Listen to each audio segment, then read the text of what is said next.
सबसे पहले तो मुझे जैसा मालूम पड़ा, मैं 4-5 दिन से बॉम्बे था कि हमारे साइफ खां पठान गुस्ताख रसूल, वो पाखंडी महाराज, सुअर की औलाद, जिसने हमारे हुजूर के शान में गुस्ताखी की, इस कमीने को, इस खबीस को जब तक के अरेस्ट नहीं होता, साइफ खां पठान नहीं, हमारे फैसल खान, तमाम लोग, शहरान औरंगाबाद के उलमा मौलाना से भी हमारी बात कंटिन्यू चल रही है। ये कोई पार्टी और पक्ष का मामला नहीं है, ये हमारे हुजूर का मामला है।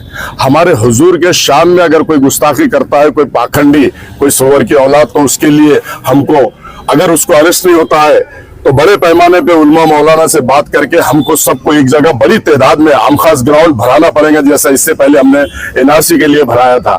ऐसे ही आमखास ग्राउंड भराना पड़ेगा, तब उस पर जाके अरेस्ट होंगे।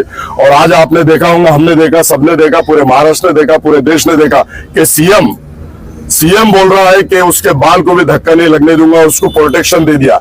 अरे सीएम रहो या पीएम रहो, अगर ऐसे गुस्ताखे रसूल को अगर पाठिंबा देगा तो हम लोग चुप बैठने वाले नहीं। और अगर तू पाठिंबा दे रहा है और तू अगर उसको अरेस्ट करने नहीं लगा रहा सीएम, तो तेरे को हमारा आह्वान है, हम तेरे को चैलेंज करते हैं कि हम हाई कोर्ट जाएंगे। हाई कोर्ट से जाकर सीएम रहो या पीएम रहो, कानून सबको बराबर है। भारत रत्न डॉक्टर बाबा साहब अम्बेडकर ने हमको संविधान दिया, संविधान के तहत मेरी उलमाओं से बात चल रही है, कल मौलाना से भी बात किया मैंने, वो लोग भी डिस्कस कर रहे हैं कि इसको कैसे कोर्ट में जाना, हाई कोर्ट में जाके हम उसको जब तक के अरेस्ट, चाहे वो रोड पे आके कराओ, रास्ता रोको करके कराओ, बड़ा धरना देके कराओ या कोर्ट के माध्यम से कराओ, हम उस गुस्ताख रसूल को सलाखों के पीछे देखना चाहते हैं। और अल्लाह के फजलो करम से हम उसको पीछे सलाखों के डाल के रहेंगे, चाहे उसके लिए कुछ भी हो जाए, सीएम कुछ बोले, पीएम कुछ बोले, लेकिन हमको संविधान दिया हुआ है भारत रत्न डॉक्टर बाबा साहब अम्बेडकर ने, हम संविधान के तहत कोर्ट में जाके उसको अरेस्ट करने लगाएंगे। ऐसा आपके माध्यम से मैं शहरान औरंगाबाद को, महाराष्ट्र को बताना चाहता हूं। और रहा दूसरा सवाल कि ये पाखंडी अगर स्टेज पे बैठ के बोल रहा हूँ कि मैंने जो बोला और माफी भी नहीं मांगेगा, तो हम तेरे को जब तक के सलाखों के पीछे डालेंगे नहीं। हम पूरा मुस्लिम समाज एक जगह एकजुट, पार्टी पक्ष को बाजू रखो, पार्टी और पक्ष सबके बाजू रखो, कौम और मिल्लत के लिए, हुजूर के शान में जिसने गुस्ताखी किया, जब तक कि हम उसको सलाखों के पीछे नहीं देखते, हम चैन से नहीं बैठेंगे। आज साइफ खां पठान बैठे, कल कोई और बैठेगा, परसों कोई और बैठेगा। हम सब के लिए, गुस्ताख रसूल के लिए हम हर बार, और कौम और मिल्लत के लिए हम हर बार आगे आते हैं और हमेशा आगे आते रहेंगे। जब तक कि वो महाराज को अरेस्ट नहीं होता, हम हर माध्यम से धरने, मोर्चे, आंदोलन, रास्ता रोको, हाई कोर्ट भी जाना पड़ा तो हम हाई कोर्ट भी जाने की तैयारी से रही। मौलाना से मेरी कल बात हुई, अल्लाह के फजलो करम से हम कोर्ट में जाके उसको अरेस्ट कराएंगे। आपके माध्यम से मैं ऐसा कहना चाहता हूँ। अब अपने पश्चिम के जो आमदार है संजय सिरसाट, उन्होंने पत्रकार परिषद लेके जो तो महाराज का समर्थन किया है, क्या?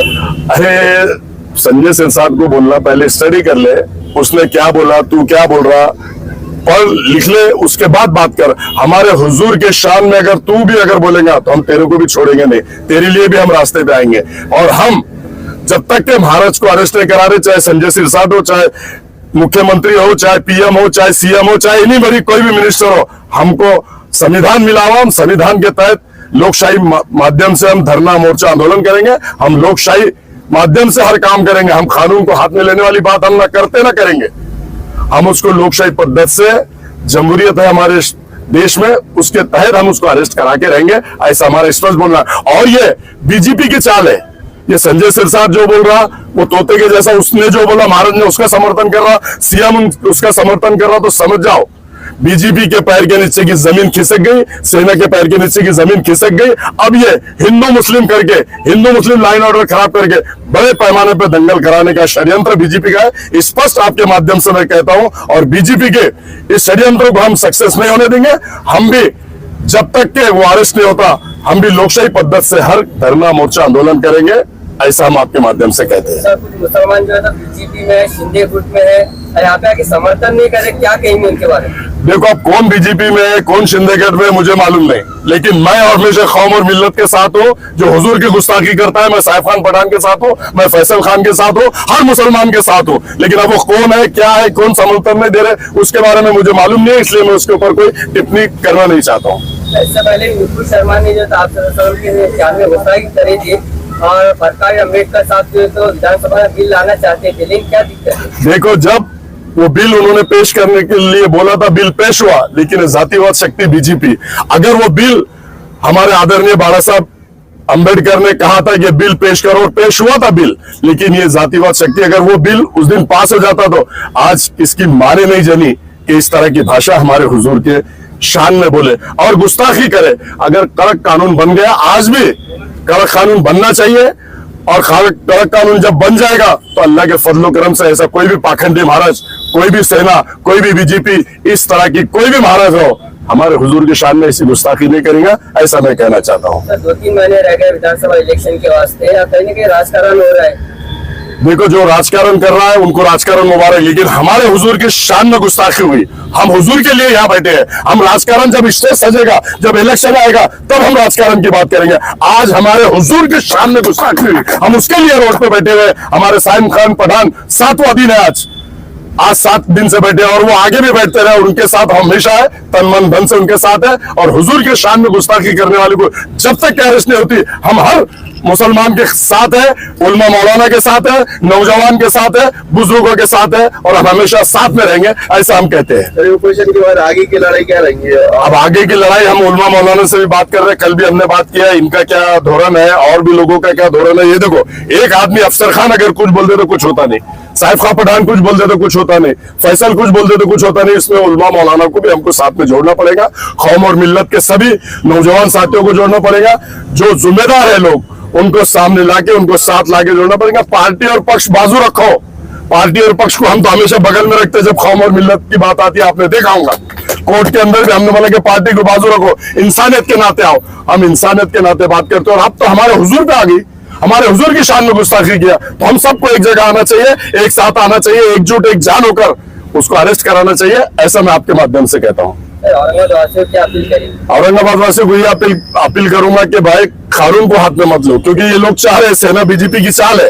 कानून को हाथ में मत लो। अपने को भारत रत्न डॉक्टर बाबा साहब अम्बेडकर ने संविधान दिया, संविधान के तहत लोकशाही पद्धति से हमको धरना, मोर्चा, आंदोलन करो, और अगर उसको अरेस्ट नहीं होती, सीएम उसको अगर पाठिंबा दे रहा है, उसको सुरक्षा बढ़ा रहा है, तो हमको हाईकोर्ट का दरवाजा खटखटाना पड़ेगा, और अल्लाह के फजल करम से हम खटखटाएंगे और उसको सलाखों के पीछे भिजाने का काम हम करेंगे।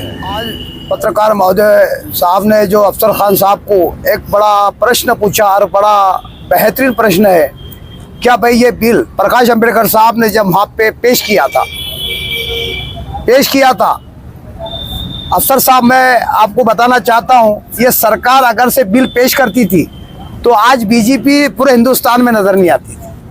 अगर से ये बिल पास कर लेंगे, और बिल पास कर लेंगे तो ये बीजेपी, इसका नामो निशान मिट जाएगा। ये तो चाहती है कि ऐसे बिल पास ना हो, ये तो चाहती हिंदू मुस्लिम हो, मार्केट के अंदर हिंदू मुस्लिम की लड़ाई हो, आपस में यानी तोड़ पैदा हो, ये बीजेपी चाहती है। आज भी सुधर जाओ, हमारे अगर से देश की तरक्की चाहते हो तो आपस में आपको जो है तो अपने को जोड़ पैदा करना पड़ेगा, तोड़ नहीं। ये सरकार चाहती है कि तुम आपस में तो तोड़ पैदा करो, और हम हुकूमत करेंगे। अब देखने को मिलता है तुम्हारे बच्चे टमाटे बेच रहे, तुम्हारे बच्चे हथगाड़ियां लगा रहे, तुम्हारे बच्चे जो तो खेतों के अंदर काम कर रहे। यही सरकार चाहती है कि तुम छोटे तबके पे है तो छोटे तबके पे रहो। सरकार खुद नहीं चाहती कि तुम्हारे बच्चे का भविष्य बन सके।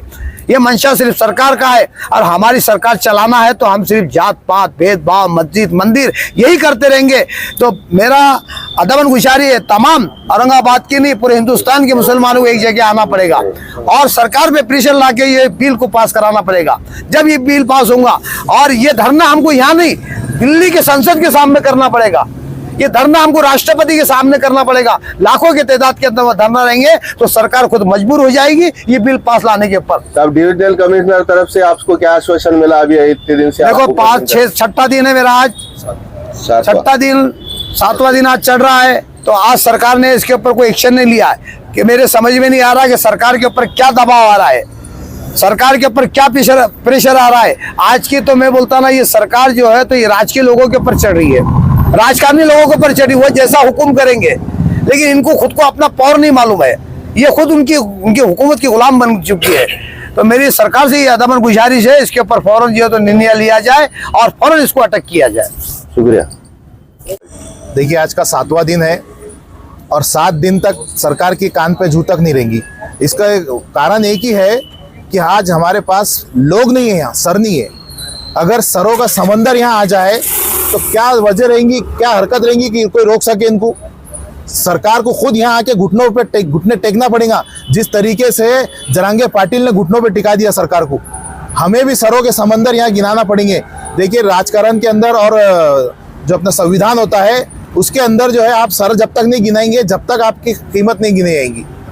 तो मैं मेरे शहर वासियों से और ख़ास तौर से नौजवानों से गुजारिश करूंगा कि आप आइए यहाँ, आप आइए, अपनी मौजूदगी को दर्ज कराइए। अपनी मौजूदगी यहाँ दर्ज कराएंगे जब भी सरकार घुटनों पे आएंगी, जब तक घुटनों पे आने वाली नहीं है। और ये 7 दिन तो नहीं, 70 दिन हो या फिर 700 दिन हो, इंशाल्लाह जब तक उस ढोंगी महाराज को सजा नहीं हो जाती, जब तक हम यहाँ से हटने वाले नहीं हैं। रामगिरी महाराज ने अल्लाह के नबी सल्लल्लाहु अलैहि वसल्लम की शान में जो गुस्ताखी करा, होना ये चाहिए था। हमारी जितने भी कौम के लीडर है, सबने एक प्लेटफॉर्म के ऊपर आकर जो है समर्थन देना चाहिए था। किसी वजह से आ नहीं सके, पर मैं सलाम करता हूँ हमारे अफसर खान साहब को, उनके जज्बे को। कभी कौम का मसला रहने दो, वो एक ऐसे लीडर है। अल्हम्दुलिल्लाह पड़ेगांव के अंदर जो करंट की डिब्बी फूट गई थी रात में 2:30-3 बजे के टाइम पे कॉल करे थे अफसर खान साहब को, वो आए वहाँ पे। ये एक कौम के ऐसे लीडर है। मैं आप लोगों को वीडियो के माध्यम पे स्पष्ट करना, कुछ भी मसला रहने दो, कौम के ऊपर अत्याचार रहने दो, अन्याय होने दो, चाहे जेल का मसला रहने दो, चाहे तुम्हारा कोर्ट का मसला रहने दो, अफसर खान साहब जो है हर मामले के बारे में अवेलेबल रहते। अभी गुस्ताखे रसूल के बारे में जो है, हम लोगों को ये काम जो है जोश का नहीं है, ये काम जो है होश का है। हमको हमारा दिमाग एक जगह रखकर जो है गुस्ताखे रसूल को जो अरेस्ट कराना है, रामगिरी महाराज को हम जब तक अरेस्ट नहीं होंगे, रामगिरी महाराज तो हम उपोषण से उठने वाले नहीं है। सरकार को इस चीज को बहुत गंभीरता से लेना पड़ेगा। और मेरा आपकी वीडियो के माध्यम से बोलना है कि सरकार ने जो है देश में खुद चाहती है आतंकवाद हो, टेररिज्म हो, दंगे हो, हमको कानून को हाथ में लेना नहीं है, हमको हिंसा नहीं करना है। हमको सब जितने भी कौम के लीडर लोग हैं, हम आपस में बिखरे हुए। हाँ, मेरी यही सोच है, आपके वीडियो के माध्यम से कहता हूँ, अफसर खान साहब हो जाए, चाहे इम्तियाज जलील साहब हो जाए, चाहे इलियास किरमानी साहब हो जाए, मेरी अपनी मेहनत है, मेरी अपनी विचारधारा है। मैं सब लीडरों को एक प्लेटफॉर्म पे लाना चाहता। हमारे जैसे अफसर खान साहब के अंदर जैसे जज्बा है कौम और मिल्लत के लिए, जो आधी रात को खड़े रहते, हर कौम के लीडर के अंदर जो है अल्लाह जज्बा है, पर हमारे अफसर खान साहब के जैसा जज्बा अल्लाह पैदा करे। मेरी आपकी वीडियो के माध्यम से ये बोलना है। और एक चीज, एक शेर कह के मैं अपनी बात खत्म करूंगा। लश्कर भी तुम्हारा है, कानून भी तुम्हारा है, तुम सच को झूठ लिख दो, अखबार भी तुम्हारा है, खून पसंद ज्यादा नहीं बहने वाला, जुल्म का दौर बहुत दिन नहीं रहने वाला, इन अंधेरे का जिगर चीर कर एक नूर आएगा, तुम और फिरौन तो मूसा भी जरूर आएगा। जय हिंद, अल्लाह हाफिज।